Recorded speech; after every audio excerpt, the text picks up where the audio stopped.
오늘의 본문 말씀은 사무엘상 6장과 7장의 말씀입니다. 구약성경 415페이지에 있습니다.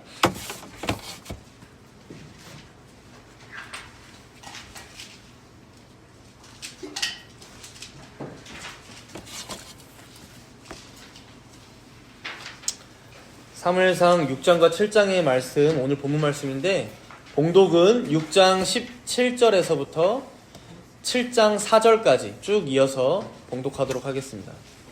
6장 17절부터 7장 4절까지 봉독합니다. 블레셋 사람이 여호와께 속건제물로 드린 금 독종은 이러하니 아스돗을 위하여 하나요, 가사를 위하여 하나요, 아스글론을 위하여 하나요, 가드를 위하여 하나요, 에그론을 위하여 하나이며, 드린 바 금 쥐들은 견고한 성읍에서부터 시골의 마을에까지, 그리고 사람들이 여호와의 궤를 놓은 큰 돌에 이르기까지 5 방백들에게 속한 블레셋 사람들의 모든 성읍들의 수대로였더라. 그 돌은 벳세메스 사람 여호수아의 밭에 오늘까지 있더라. 벳세메스 사람들이 여호와의 궤를 들여다본 까닭에 그들을 치사 5만 70명을 죽이신지라. 여호와께서 백성을 쳐서 크게 살육하셨으므로 백성이 슬피 울었더라.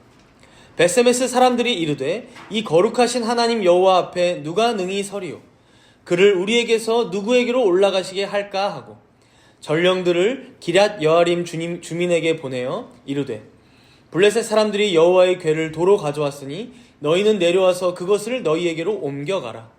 기럇 여아림 사람들이 와서 여호와의 궤를 옮겨 산에 사는 아비나답의 집에 들여놓고 그의 아들 엘리야사를 거룩하게 구별하여 여호와의 궤를 지키게 하였더니 궤가 기럇 여아림에 들어간 날부터 20년 동안 오래 있은지라. 이스라엘 온 족속이 여호와를 사모하니라. 사무엘이 이스라엘 온 족속에게 말하여 이르되, 만일 너희가 전심으로 여호와께 돌아오려거든 이방 신들과 아스다롯을 너희 중에서 제거하고 너희 마음을 여호와께로 향하여 그만을 섬기라. 그리하면 너희를 블레셋 사람의 손에서 건져내시리라. 이에 이스라엘 자손이 바알들과 아스다롯을 제거하고 여호와만 섬기니라. 아멘.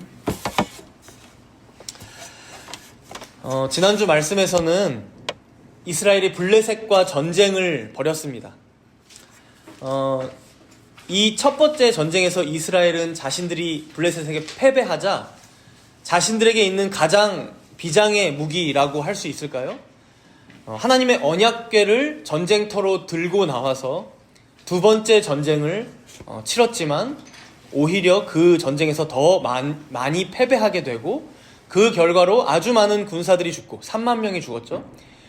그리고 홈니와 비느하스도 그 전쟁을 통해서 죽고, 더해서 이후에 엘리 제사장 그리고 비느하스의 아내까지 죽게 됩니다. 이후에 언약궤도 블레셋에게 빼앗기고 마는데, 우리가 지난주에도 살펴봤듯이 이스라엘의 패배가 하나님의 패배는 아니었습니다. 그래서 이 언약궤가 가는 곳마다 블레셋이 섬기는 다곤 신상이 고꾸라진다던가, 아니면 그 성읍의 블레셋 사람들이 악한 종기로 큰 환난 가운데 빠진다던가, 그래서 이 블레셋 성읍 3군데를 돌아다니는 동안 계속해서 전염병으로 혹은 악한 종기로, 그리고 사망의 환난 가운데 고통을 받는 모습들을 우리는 보았습니다. 그래서 이 고통이 얼마나 컸는지 오늘 본문 바로 앞에 5장 12절을 한번 보시면요, 5장 12절 맨 마지막에 이렇게 서술하고 있죠.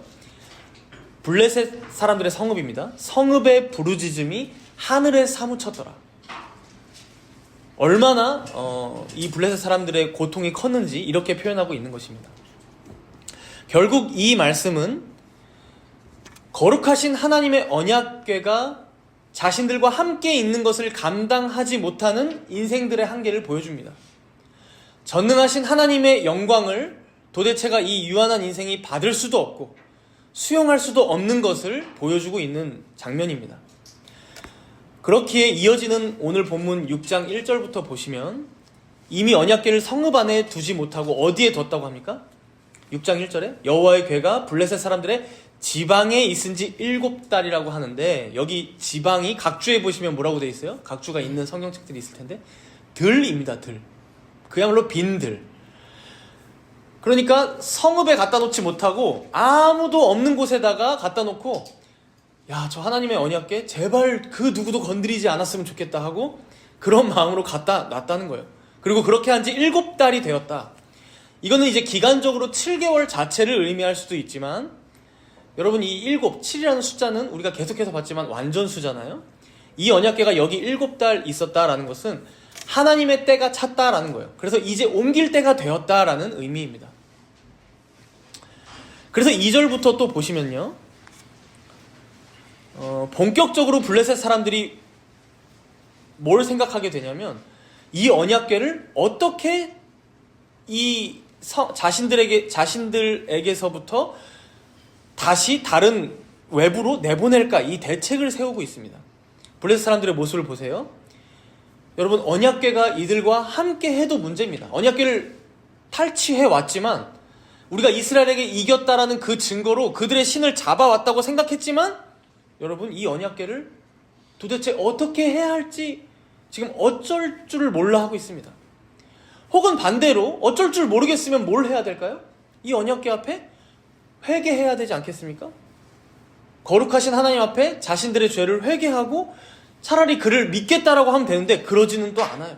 그러니까 거룩하신 하나님 앞에서, 공의로우신 하나님 앞에서 심판만 받고 있는 겁니다. 결국 죄인들은 결코 하나님께서 함께 하시는 이 임재를 감당하지 못한다라는 것을 지금 이 블레셋 사람들을 통해서 보여주고 계신 것입니다. 그래서 6장 2절부터 16절까지를 보시면요, 이제 2절부터 16절까지 이제 통으로 내용이 뭐냐면, 블레셋 사람들이 이 언약궤를 내보내는 과정이 그려지고 있어요. 그래서 제가 간략하게 이 스토리를 말씀드리고 포인트만 좀 짚어서 자세히 보면 될 것 같은데요. 먼저 2절에 보시면 블레셋 사람들이 제사장들과 복술자들을 불렀다고 합니다. 제사장들과 복술자들. 나름 어떤 종교에 있어서 전문가들을 부른 것이죠. 물론 여기서 제사장들은 여러분 이스라엘 제사장들은 아닐 거예요. 그래서 그들에게 뭘 배웠던 사람들일지는 모르지만 거의 이제 그냥 종교의 전문가들을 불렀다고 보면 됩니다. 이 언약궤를 어떻게 내보낼까 이들에게 물어보는 거죠. 재밌는 건 이들에게 나름 지식이 있었던 것 같아요. 3절에 보시면 뭘 드려야 된다고 합니까? 이걸 내보내기 위해서는 속건제를 드려야 된다고 합니다. 속건제. 여러분 오늘 질문지 1번에 1번이에요. 속건제를 드려야 한다는 거예요. 이걸 내보내기 전에. 물론 여기서 이 속건제는요, 레위기 말씀에 보면 이 속건제가 여러 제사 중에 하나로 나옵니다. 그런데 그걸 뜻하는 건 절대 아닙니다. 그래서 공동 번역 성경에 보면 이 단어를 뭘로 번역했냐면 면죄 제물로 번역했어요. 면죄 제물. 그러니까 마치 중세 말기에 자신들의 죄를 하나님 앞에 용서받고 싶어서, 자신의 죄들을 면죄받고 싶어서 돈으로 면죄 제물을 사듯이, 그런 식으로 우리가 이걸 내보내기 전에 우리의 죄를 용서받는 면죄 제물, 속건제를 드려야지만 이 언약궤가 나갈 때 아무 일도 벌어나지 않을 거야, 이렇게 이제 지금 조언해주고 있는 거죠. 그래서 4절 중반부에 보시면 이 면죄 제물, 속건제로 뭘 만들고 있습니까? 4절 중반부를 한번 보시면, 오늘 질문지 1-2번인데 뭘 만들고 있습니까? 금 독종 5과 금 쥐 5마리를 만들고 있어요. 여러분 왜 이걸 만드나 궁금하잖아요. 왜 그런가 봤더니 이어서 너희와 너희 통치자들에게 내린 재앙이 같음이니라. 그러니까 여러분 블레셋 사람들이 뭐 때문에 고통스러웠어요? 악한 독종 때문에 아파서 힘들어했잖아요. 그걸 형상으로 만들었대요. 그 형상이 어떨지는 저도 궁금해요. 그렇죠? 악한 독종을 형상으로 만들어서 5개를 만든 거예요. 또 쥐는 이 사람들이 생각하기에 당시에 그 독종이나 큰 환란으로 많이 죽었다고 했잖아요. 이게 보통 추측하기로는 전염병이라고 생각하거든요. 여러분 중세시대 때 패스트, 흑사병이 뭐 때문에 돌았습니까? 쥐 때문에 돌았죠. 이때도 아마 흑사병, 패스트와 비슷하다고 생각했던 것 같아요. 이들이 쥐로 인해서 이게 퍼졌기 때문에 쥐의 형상을 또 만든 거죠. 악한 종기의 형상 5개, 쥐의 형상 5개, 그걸 금으로 아주 예쁘게 만든 거예요. 근데 그걸 왜 5개를 만들었나? 아까 전에 제가 말씀 봉독한 17절에 한번 보시면 왜 5개냐? 여러분 블레셋의 방백이 5개로 나뉘어져요. 마치 5구역인 거죠. 그러니까 왕이 5명이 있었던 거예요. 족장들이. 그래서 이게 17절에 보니까 아스돗, 가사, 아스글론, 가드, 에글론, 이 수도들과 같은 이 5개의 도시 성읍으로 이루어져 있으니까 각각의 성읍들을 위한 하나씩 5개를 만든 거죠. 이어서 이제 7절에도 한번 보세요. 6장 7절에 보시면 질문지 1번에 3번이죠. 여기는 이걸 이제 언약궤와 함께 어디에 실습니까? 새 수레에 실어서 소 2마리를 젖나는 소를 끌어다가 이제 소의 수레를 메워서 보내는 거예요. 이스라엘 쪽으로 보내겠다는 거예요. 근데 여기서 이제 하나 테스트를 하고 있는 게 뭐냐면요, 이 소 2마리가 젖나는 소. 여러분, 젖나는 소는 뭘까요? 성별이 뭘까요? 젖손. 그렇죠. 암컷이죠, 암컷.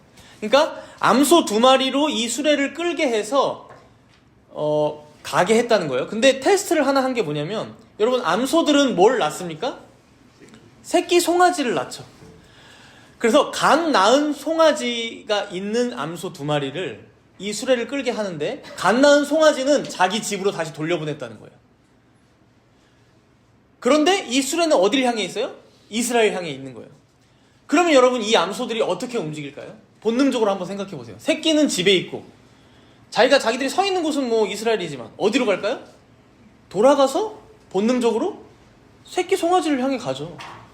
어미는 여러분, 새끼 송아지한테 가서 뭘 먹이려고요? 젖이 나고 있으니까 젖을 먹이려고 할 거 아니에요, 당연히.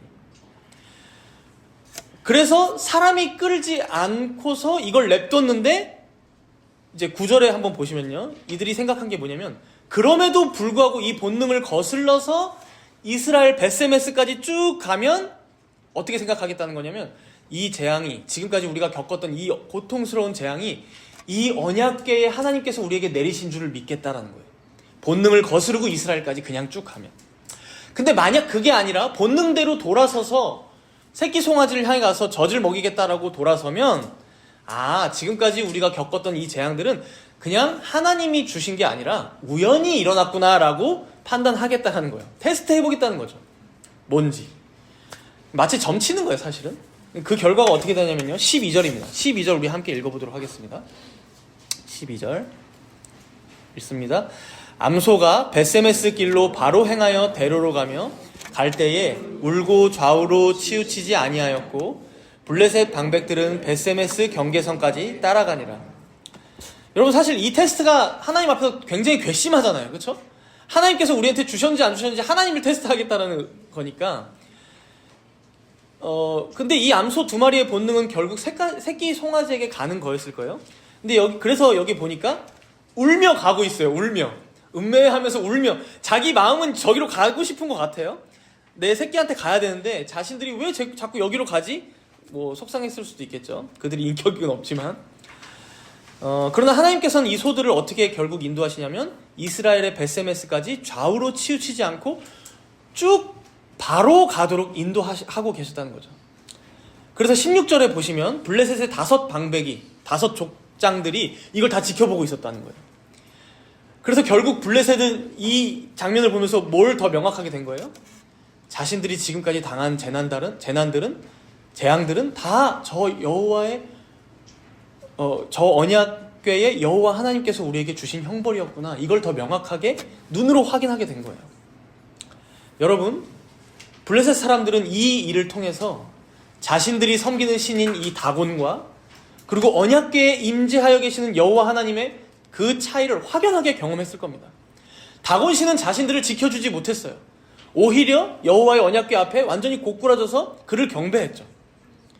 결국 우리 하나님은, 그 여호와 하나님은 자신들이 섬기는 다른 이방 신들과는 완전히 다른 신임을 이들은 깨닫게 된 것이죠.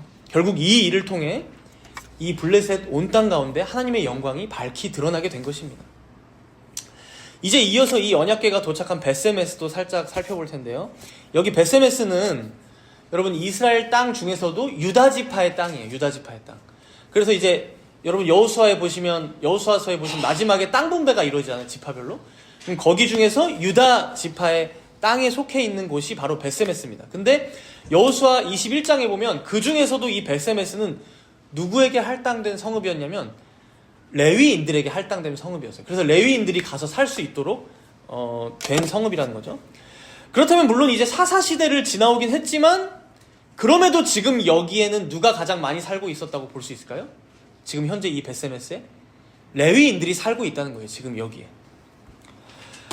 여러분, 우리가 지금까지 봤지만 블레셋 사람들은 율법을 잘 모르기 때문에 자기들 방식대로 여호와의 언약궤를 가지고 있었고, 자기들 방식대로 지금 여호와의 언약궤를 내보내고 있었어요. 그렇죠? 뭐 제사장들이나 복술자들한테 조언을 듣고.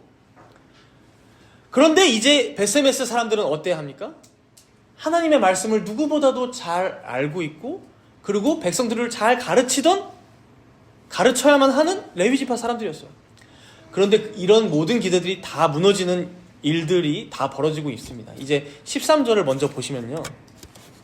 6장 13절을 보시면 이제 뭐 농사일을 하고 있었던 것 같아요. 일하다가 보니까 언약궤가 저기서 지금 오고 있는 게 보여요. 소 2마리가 끌고 있는 수레가 이렇게 들어오는 거죠. 그래서 막 기뻐해요. 레위지파 사람들이 더 기뻐했을지는 모르겠어요. 근데 문제는 14절입니다. 언약궤가 도착하자마자 너무 기쁜 마음에 바로 번제를 드렸는데, 뭘로 번제물을 드렸다고 합니까? 그 수레를 끌어온 그 암소들을 번제물로 드렸다라는 거예요. 오늘 질문지 2번이에요. 2번에 1번입니다. 그 수레를 끌어온 암소들을 데리고 그걸로 번제물을 드렸다는 거예요. 근데 이게 여러분 아주 큰 잘못이었던 이유는 레위기 1장 말씀에 보면 이스라엘 5개 제사 중에서 첫 번째 제사인 번제, 즉 제물을 다 태워 올려드리는 번제에 대해서 나오는데, 그 번제는 흠없는 수컷으로만 드리라는 게 명령입니다. 그래서 송아지면 숫송아지, 암송아지가 아니라, 양이면 순양, 염소여도 순염소로 드려라. 이게 율법의 말씀이에요. 그런데 이들은 언약궤가 도착하자마자 지금 암소, 젖나는 소를 데리고 지금 번제로 제물로 드리고 있는 거예요. 안타까운 건요, 이제 더 심한 일을 하나 더 저지릅니다. 질문지 2번에 2번인데 본문 19절을 우리 함께 읽어볼까요? 6장 19절입니다. 6장 19절 함께 읽습니다. 베세메스 사람들이 여호와의 궤를 들여다본 까닭에 그들을 치사 50,070명을 죽이신지라. 여호와께서 백성을 쳐서 크게 살육하셨으므로 백성이 슬피 울었더라. 여러분, 베세메스 사람들이 뭘 하고 있어요 지금? 여호와의 궤를 들여다본 까닭에. 여호와의 궤를 들여다봤답니다. 여러분, 이건 정말 상상하기 힘든 일입니다. 여러분, 그 언약궤가 너무나 거룩하기 때문에, 그 언약궤 위에 시은좌라는 곳이 너무나 거룩한 하나님의 영광이 임재하는 곳이기 때문에 그 언약궤가 있는 지성소에 유일하게 한 명 대제사장이 1년에 한 번 대속죄일에 들어갔다가 나올 수 있는 거예요. 그것도 목숨을 걸고 들어갑니다. 여러분, 대제사장들의 이 옷 끝에는 뭐가 달려있는지 아세요? 방울이 달려있어요. 방울이 흔들리면 살아있구나, 멈추면 죽었구나 해가지고 줄로 질질질 끌려 나오는 곳이 지성소예요. 여러분, 그 정도로 거룩한 곳입니다. 그런데 그 언약궤가 돌아온 건 좋아요. 근데 그걸 들여다봤대요. 여러분, 이게 지금 그 뚜껑을 열고 안에 내용물을 들여다봤을지, 혹은 이렇게 덮개가 이렇게 천으로 덮개가 씌워져 있었는데 그걸 그냥 벗겨서 이렇게 눈으로 직접 본 것인지는 모르지만, 사실 이게 둘 다 말이 안 되는 일이에요. 먼저 언약궤 뚜껑을 열고 보면 그 안에 뭐가 있습니까, 여러분? 쌍난지팡이. 아론의 쌍난지팡이. 또 뭐 있어요? 십계명 두 돌판. 네? 돌 만나. 그렇죠. 이제 만나가 들어있는 항아리가 있어요. 이 세 가지는 상식입니다, 여러분. 여러분, 이건 당시에 보면 안 되는 물건들입니다. 언약궤를 건드렸어도 안 될 뿐더러요. 더군다나 여기 베세메스 사람들이 지금 레위지파 사람들이라고 했잖아요. 그래서 민수기 4장에 보면요, 레위 사람들에게 부여되는 언약궤에 관련된 그 계명 중에 하나가, 자신들의 임무 중에 하나가 뭐냐면 언약궤가 다른 사람들에게 보이지 않도록 덮어놓는 것이었습니다. 덮어놓고 이동시키는 게 자신들의 사명이었어요. 레위 사람들의 사명. 그러니 여러분, 지금 이들의 어리석음을 보십시오. 지금 이들은 블레셋 사람들이 아니에요. 거기다 레위인들이 지금 암소로 번제를 드리질 않나, 언약궤를 들여다보질 않나. 결국 하나님께서 이들을 치시자 몇 명이 죽었다라고 말씀에 나옵니까? 50,070명. 50,070명. 사실 이 숫자는 논란이 많습니다. 그래서 오늘 개역개정 여러분 다 갖고 계시면 5만에 가로가 쳐져 있죠. 이건 이제 각주에 보시면 사본마다 차이가 있어요. 5만이 붙어있는 사본도 있고 5만이 없는 사본도 있고. 그래서 과연 5만 70명이냐 70명이냐 너무 차이가 크죠. 5만 명의 차이가 있으니까. 그래서 다들 신학자들끼리 이게 아주 분분해요. 의견이 거의 반반 갈리는 느낌인데 둘 다 근거는 있는 것 같아요. 이제 베세메스가 그렇게 큰 성읍이 아니다. 5만 명이나 죽을 리가 만무하다. 5만 명이 살지 않았을 것이다라고 이제 주장하는 것도 있고요. 아니다. 뭐 5만 명 살았든 말든 그걸 떠나서 어떤 아주 신뢰할 만한 사본에 적힌 대로 5만 70명이 맞다라고 하는 분들도 계세요. 근데 어찌되었든 여러분, 어찌되었든 이 말씀을 통해서 우리가 알 수 있는 게 뭐예요? 지금 블레셋 사람들이 아니라 하나님의 백성들이라고 불리웠던 이스라엘 백성들조차, 심지어 레위 제사장들조차 블레셋 사람들이랑 똑같은 거예요. 자신들이 어떤 하나님의 말씀을 지켜야 될지를 몰라요. 그러니 재앙을 받는 것이죠. 그래서 결국 20절에 이렇게 절규합니다. 우리 20절을 함께 읽어볼까요? 6장 20절. 베세메스 사람들이 이르되 이 거룩하신 하나님 여호와 앞에 누가 능히 서리요?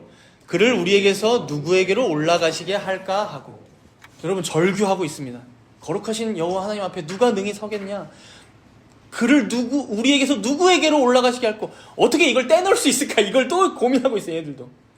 여러분 이 절규 우리가 방금 들어봤잖아요. 그렇죠? 6장 2절 한번 보세요. 6장 2절에. 블레셋 사람들이 아주 비슷하게 이렇게 얘기했죠. 중간에 보시면 우리가 여호와의 궤를 어떻게 할까? 그것을 어떻게 그 있던 곳으로 보낼 것인지 우리에게 가르치라. 그러니까 여러분 블레셋은 이스라엘 사람들보다 먼저 이 언약궤를 어떻게 해야 할지 몰라서 안절부절하면서 이걸 어디로 보내볼까 대책을 세웠던 거예요. 근데 지금 결국 돌아왔어요. 하나님 백성들에게. 근데 지금 보니까 이스라엘 백성들도 무려 베세메스에 살고 있던 레위 사람들마저도 이 언약궤를 어떻게 해야 할지 모르고 있는 거예요.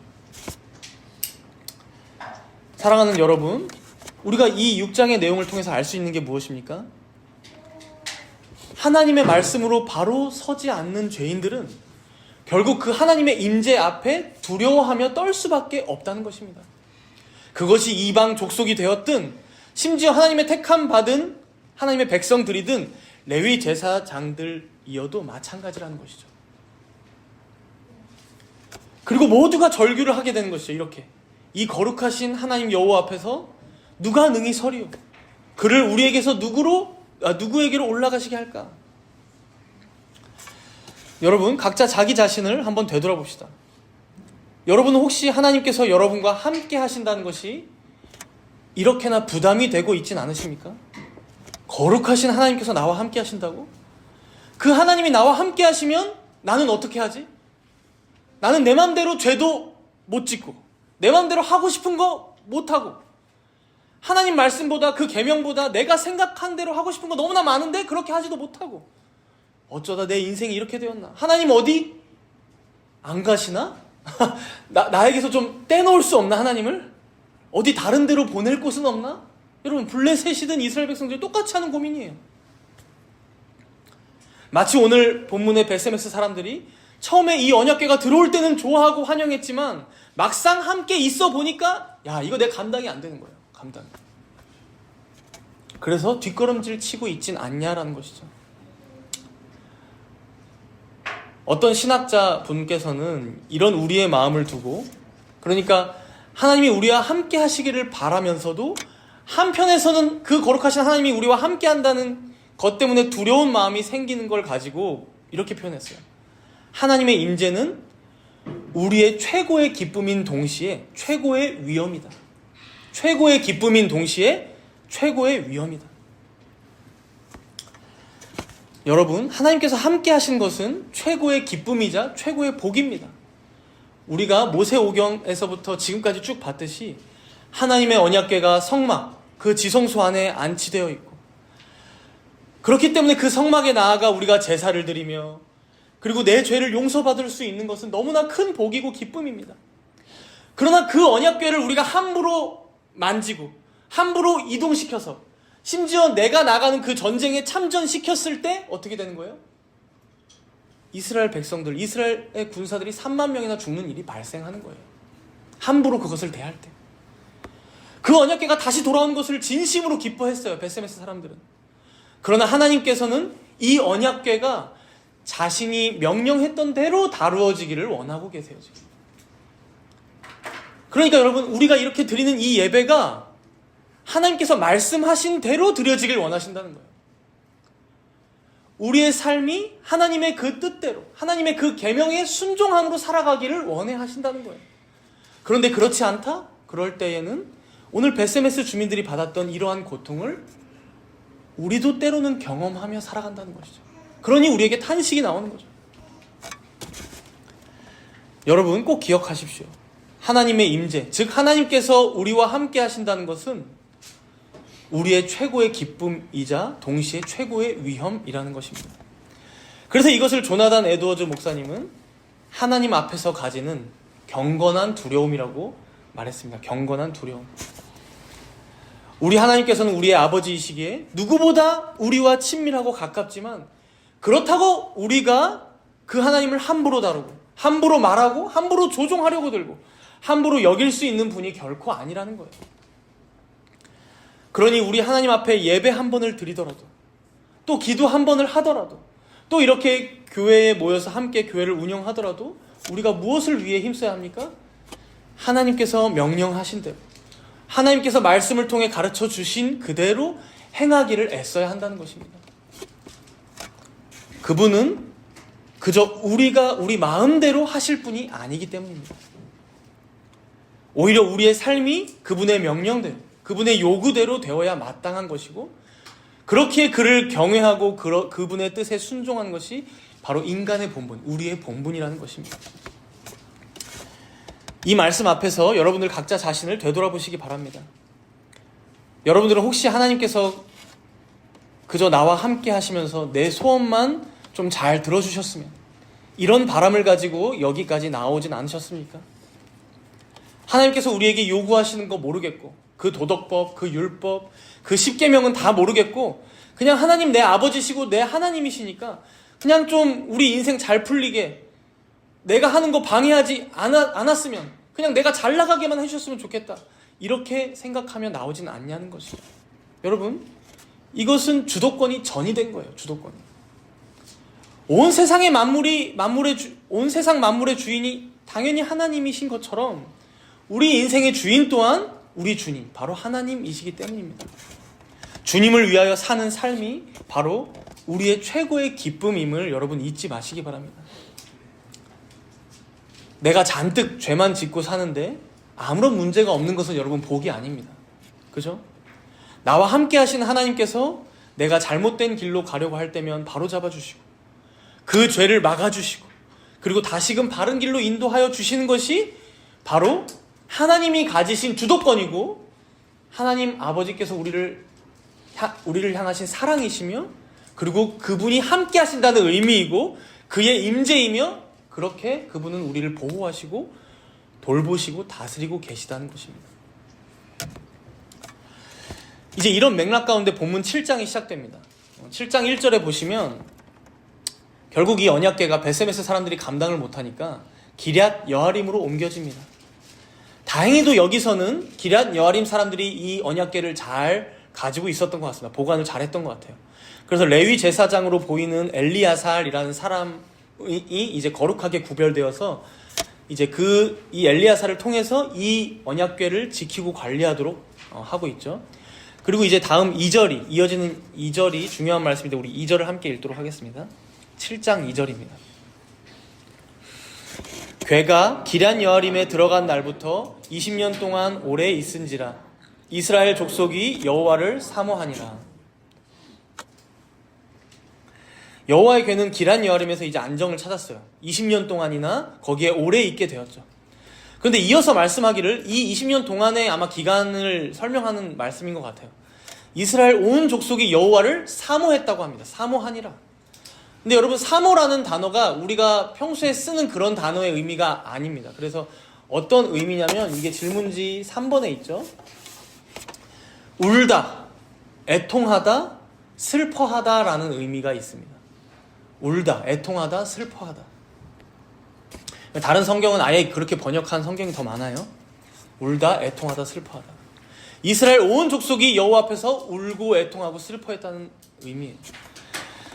근데 여러분 사실 지금 상황은 어때요? 언약궤가 잘 그래도 보관되어 있고 기럇 여아림에 나름 안정적으로 지금 관리하고 있는 사람도 있고 상황이 괜찮은 것 같아요. 그런데 지금 뭐라고 말씀하는 거예요?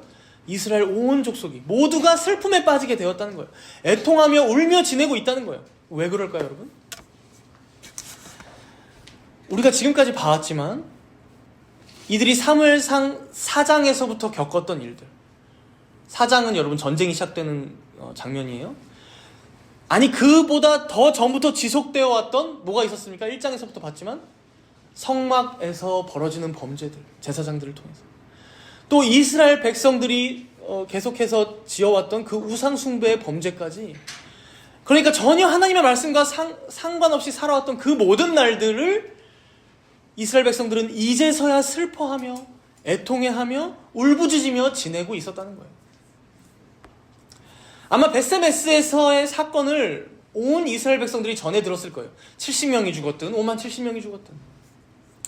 그러나 결국 중요한 것은, 아니 우리의 조상들이 저 언약궤를 가지고 이 광야에서도 하나님의 보호하심 가운데 지내다가 이 가나안 땅에 들어올 때도 요단강을 가르고 여리고성을 무너뜨리고 이 온 땅을 정복하고 우리에게 이 땅을 물려주었는데, 그렇게 하나님께서 우리를 지켜주셨는데 여러분 이제는 그 여호와의 언약궤를 우리가 감당을 못해서 우리가 죽고 있는 거예요. 언약궤 앞에서. 그러니까 이제 그 두려운 하나님의 임재 앞에서 어떻게 해야 하는지를 모르고 울며 애통하며 슬퍼하고 있는 것이죠. 두렵지만 간절히 다시금 원하는 그 하나님의 임재를 기대하고 바라보며, 도대체 이제 우리가 어떻게 하면 그 하나님의 임재가 다시금, 그 하나님의 영광이 저 언약궤를 통하여 다시금 회복될 수 있을지 자신들의 이 비참한 처지를 두고 울기 시작한 것입니다. 사랑하는 성도 여러분, 우리의 처지도 이와 같지 않습니까? 죄인의 비참한 처지가 이런 것 같아요. 거룩하신 하나님 너무 좋습니다. 그리고 그 하나님이 나와 함께 하신다는 것 너무나 영광이에요. 그리스도로 인해서 가능한 일이죠. 그러나 어떻습니까? 그와 함께 하는 것이 나에게 그리 썩 좋은 것만이 되지 않는 것 같은 이 기분, 이 느낌, 아니 그 실제의 내 인생, 실제로 하나님이 나와 함께 하신다고 할 때면 부담되고, 아까 표현대로 최고로 위험한 길을 들어서는 것만 같고, 그러면 도대체 우리는 이제 어떻게 해야 하지? 온 이스라엘이 통탄에 빠진 것처럼 우리도 이러한 때가 있다는 거예요. 그러나 이런 중에 감사한 일은요, 바로 이때 한 3장 동안 어디 집에 집 나갔다가 온 것 같은 사무엘이 등장하고 있어요. 한 번도 등장 안 해요. 가장 어려운 때에 등장을 안 하다가 아마 이스라엘 백성들이 찾지 않았을 것 같아요. 추측되기로는. 사무엘이 등장하고 있습니다. 7장 3절입니다. 우리 3절을 함께 읽도록 하겠습니다. 사무엘이 이스라엘 온 족속에게 말하여 이르되, 만일 너희가 전심으로 여호와께 돌아오려거든 이방신들과 아스다롯을 너희 중에서 제거하고 너희 마음을 여호와께로 향하여 그만을 섬기라. 그리하면 너희를 블레셋 사람의 손에서 건져내시리라. 최고의 기쁨 대신, 그러나 최고의 위험 대신 그 하나님과 정말 너희 함께하고 싶니?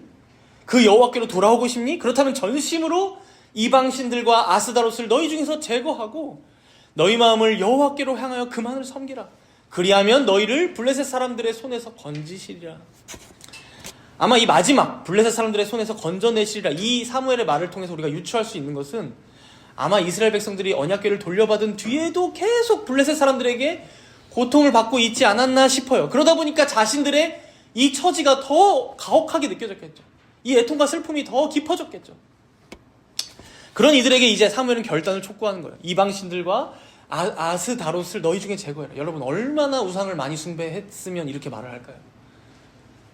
그리고 여러분 이 이방신들과 아스다롯은요, 이 두 신의 이름이 이어지는 4절에 한번 보시면 바알들과 아스다롯이라고도 얘기하거든요. 여러분 당시에 바알은 우상들을 얘기하는 겁니다. 남신의 대표였어요. 남신들의 대표 바알은.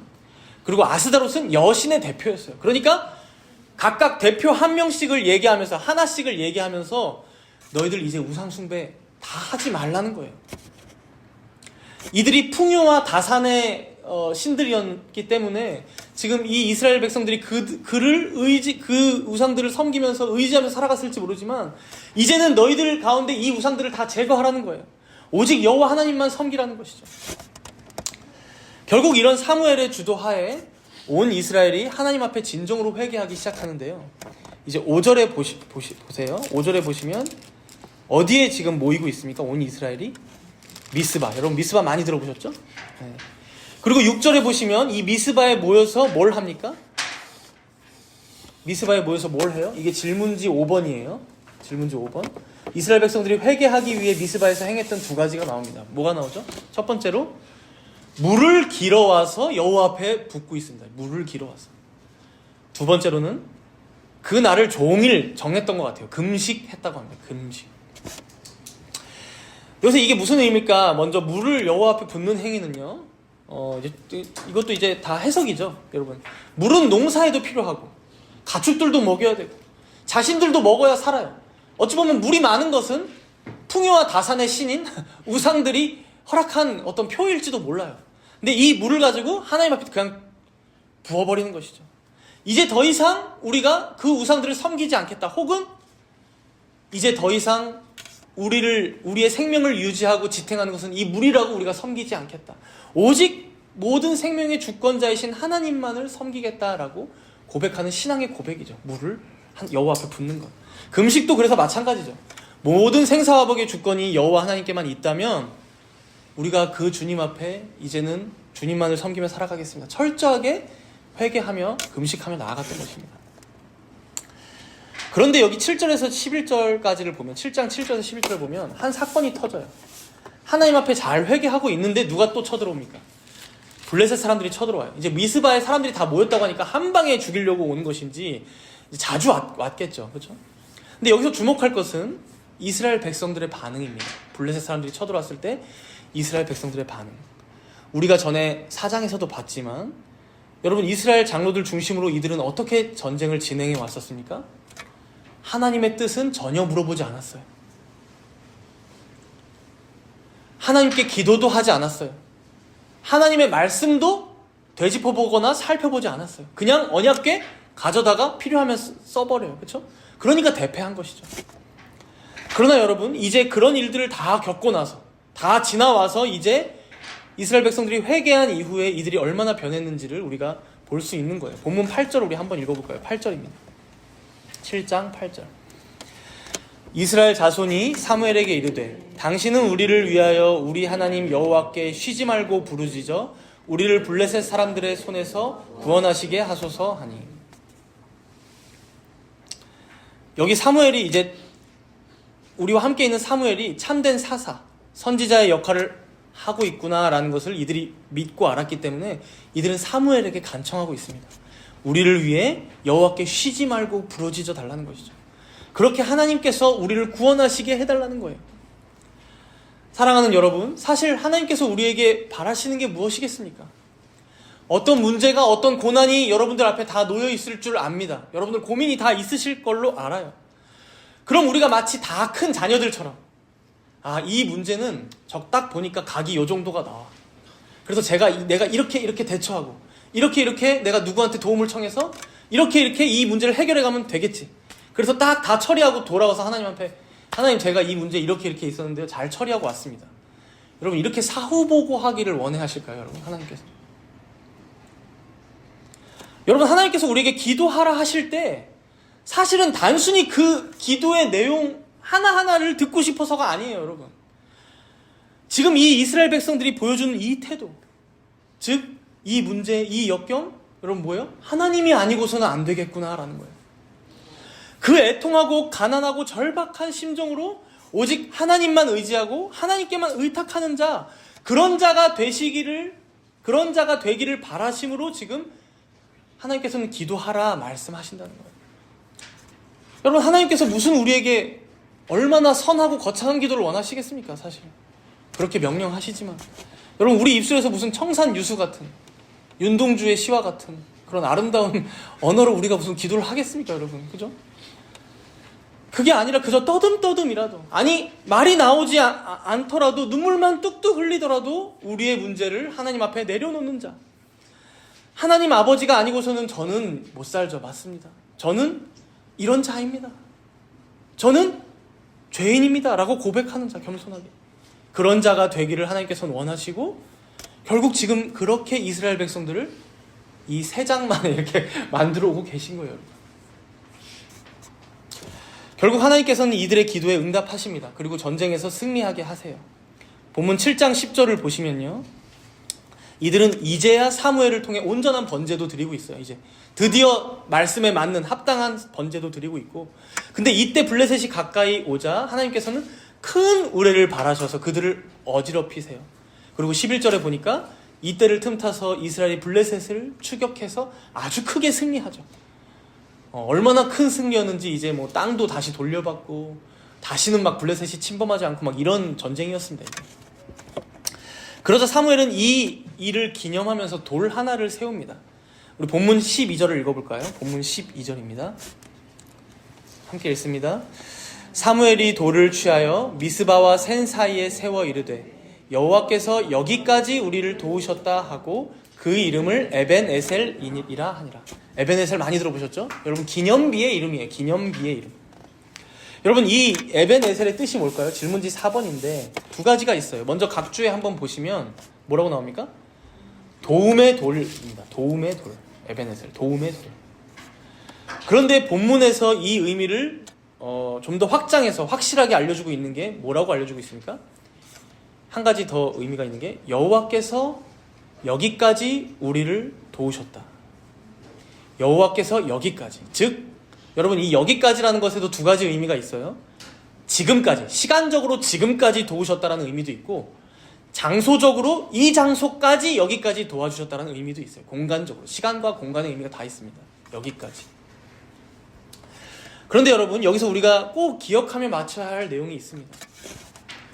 우리는 이 에벤에셀이라는 돌이 그저 이스라엘 백성들이 블레셋에게 크게 이긴 게 오랜만이잖아요. 그래서 너무 기분 좋아서, 야, 승리의 돌이다. 그래서 승전비다. 승리하고 세운 돌이다. 그래서 여호와께서 우리를 지금까지 도우셨다. 도우셔서 우리가 이겼다라는 이런 의미만 이 에벤에셀에 있는 줄로만 착각합니다. 그러니까 단지 우리가 승리했을 때만 이 이름을 붙일 줄 안다는 거예요. 여러분 많은 신앙인들한테 간증 들어보셨을 때 에벤에셀이라는 단어를 어떻게 쓰던가요?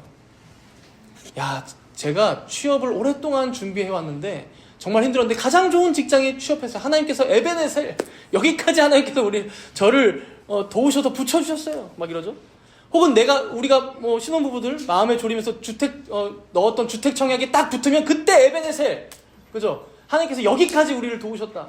집을 드디어 구했습니다. 자식이 대학에 딱 합격하면 에벤에셀. 우리 아이가 평생 백수로 살 줄 알았는데 그래도 대학에 이렇게 붙었어요. 이런 의미로만 쓴다는 거죠. 근데 여러분, 오해입니다. 지금 사무엘이 에벤에셀, 즉 하나님께서 여기까지 도우셨다라고 했을 때는 여러분, 단순히 지금 방금 승리한 것만 얘기할까요? 여러분, 사무엘을 그렇게 작은 자로 보십니까? 단지 오늘의 승리만을 기념하면서 이 이름을 붙인 게 아니라는 거예요. 왜 그렇습니까? 여러분, 우리가 지금까지 쭉 흐름을 통해서 봤듯이 오늘 이 미스바와 에벤에셀 이 자리에서 회복된 것이 무엇입니까? 비단 블레셋과의 전쟁에서 승리한 것만이 있지 않다는 거예요. 그건 어쩌면 극히 작은 그냥 일부분이었어요. 오늘 본문에서도 보세요. 일부분으로 설명됩니다, 여러분. 사실 우리가 에벤에셀이라는 이름은 사실 한 번 들어봤었어요. 그래서 여기서 나오네. 아마 여러분 의아하셨던 분들이 혹시 계셨을지 모르겠는데, 사무엘상 4장에 보면 블레셋과 첫 번째 전쟁을 치렀던 장소가 에벤에셀이었어요. 4장 1절에 나옵니다. 5장 1절에 나오고. 그리고 두 번째 전쟁 장소도 에벤에셀로 보여요. 에벤에셀과 그 아벡 그 사이입니다. 그러니까 뭡니까, 여러분? 지금 이 사무엘이 이 이름을 붙일 때는 오늘의 승리만을 기억해라, 이런 의미가 아니라 하나님께서 지금까지 여기까지 우리를 도우셨는데 언제부터 도우셨다? 이미 너네들 기억하지? 그 에벤에셀 거기서 우리 졌던 거 기억하지? 패배했던 거 기억하지? 그때부터 도우셨던 거예요. 좀 더 확장해 볼까요? 사무엘상 1장에서 한나가 불임으로 고통스러워하며 하나님께 기도할 때에도 여러분, 주님은 도우셨던 거예요. 그래서 사무엘이 태어난 것이죠. 실로의 장막이 황폐해지고 홈리와 비느하스의 범죄로 인해서 오염되고 있던 그 중에도 우리 주님께서는 여전히 도우셔서, 여러분 보셨잖아요. 사무엘은 어느 자리에서 자라고 있었습니다. 그래서 결국 그 결과가 어떻게 되었습니까? 홈리와 비느하스를 통해서 언약궤를 들고 전쟁터로 나왔을 때 그들은 죽었습니다. 그들은 하나님 앞에서 합당하고도 공의로운 심판을 받았고, 그로 인해 여러분 이스라엘에게는 진정으로 어둠 후에 빛이 찾아왔죠. 더 이상 엘리가 아닌 사무엘의 새로운 시대로 지금 이어지고 있는 거예요. 여러분 당연히 그 모든 과정이 하나님의 도우심입니다. 사랑하는 성도 여러분, 우리는 우리의 짧은 안목으로 잠깐 우리의 형편이 좋아질 때만 하나님께서 도우셨다라고 고백합니다. 잠깐 한숨 돌릴만 하고, 잠깐 여유가 생겼을 때, 잠깐 우리에게 반짝 좋은 일이 생겼을 때 주님이 날 도우셨다라고 얘기합니다. 그러면 솔직한 말로 여러분, 주님이 우리를 도우시는 날들은 인생에 며칠이 되지 않아요. 솔직히 좋은 날이 그렇게 많은가요? 좋은 일이 여러분. 그러나 그렇지 않다는 것입니다. 좋은 일이든 나쁜 일이든, 승리였든 패배였든, 성공이었든 실패였든, 그런 모든 일들이 마치 황금사슬처럼 그 사건 하나하나가 다 엮여서 지금에 이르기까지, 지금의 내가 있기까지, 지금 이 장소 여기에 하나님께서 여기에 우리를 인도하시기까지 우리 주님이 돕지 않으신 것이 없다. 그게 에베네셀이에요. 에베네셀. 내가 그렇게 좌절하며 힘들어했던 고난 앞에서도 주님은 날 도우셨었고, 우리의 그렇게 큰 패배 앞에서도 주님은 나를 여전히 돕고 계셨고, 때로는 우리가 인생 가운데 슬프고 어렵고 애통해하며 그 눈물 골짜기를 지날 때에 마저도 우리 주님은 한 번도 나를 놓지 않으셨구나, 돕지 않으신 적이 없었구나. 바로 이 고백이 에베네셀입니다. 에베네셀. 여호와께서 여기까지 우리를 도우셨다. 오늘 설교 제목이죠. 그러니 사랑하는 여러분, 최고의 위험이시지만 동시에 최고의 기쁨이 되시는 우리 하나님을 온전히 신뢰하시는 여러분이 되시기 바랍니다. 우리가 불신앙하고 죄를 지을 때마저 하나님께서는 언제 어느 때나 우리를 도우셔서 결국엔 이 영광스럽고 복된 자리로 이끄실 것을 미리 믿고 감사하며 기쁨 가운데 이 주님과 함께 동행하며 살아가시는 모든 성도님들 되시기를 축복합니다. 우리 함께 기도하도록 하겠습니다. 먼저 오늘 하나님의 임재를 그저 두려워하며 하나님의 언약궤가 떠나기만을 바랐던 블레셋과 이스라엘 백성들을 보면서 우리 각자, 우리 자신의 믿음도 되돌아보도록 하겠습니다. 하나님은 우리의 최고의 위엄이 되시는 거룩하신 분이시지만 그렇게 우리의 최고의 기쁨이 되십니다. 그런 하나님을 우리는 그저 두려워만 하며 혹은 귀찮아하며 그 임재가 나에게서 좀 떠나 있기만을 바라며 살아가고 있진 않은지 되돌아보며 회개하도록 하겠습니다. 그리고 오히려 그런 마음이 든다면 그만큼 내 자신이 죄인이기에 하나님 앞에 한없이 부끄럽다면 우리의 중보자 되신, 그래서 사무엘보다 더 나은 선지자 되신 예수 그리스도를 의지함으로 그 하나님의 임재를 감사로 받고 영접하는 우리가 되게 해달라고 간구합시다. 또한 그런 하나님께서는 우리가 범죄할 때에도 혹은 삶의 여러 문제로 패배하여 낙심하고 있을 때도 여전히 도와주고 계시는 에베네셀의 하나님이심을 보았습니다. 이 신실하신 하나님과의 동행과 그의 섭리를 감사와 기쁨 가운데 날마다 누리며 살아가는 우리가 되게 해달라고 우리 잠시 동안 간절히 기도하도록 하겠습니다.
인자와 자비가 풍성하신 하나님 아버지, 연약한 죄인들인 우리는 어떻게 하면 하나님의 임재로부터 도망가 볼까?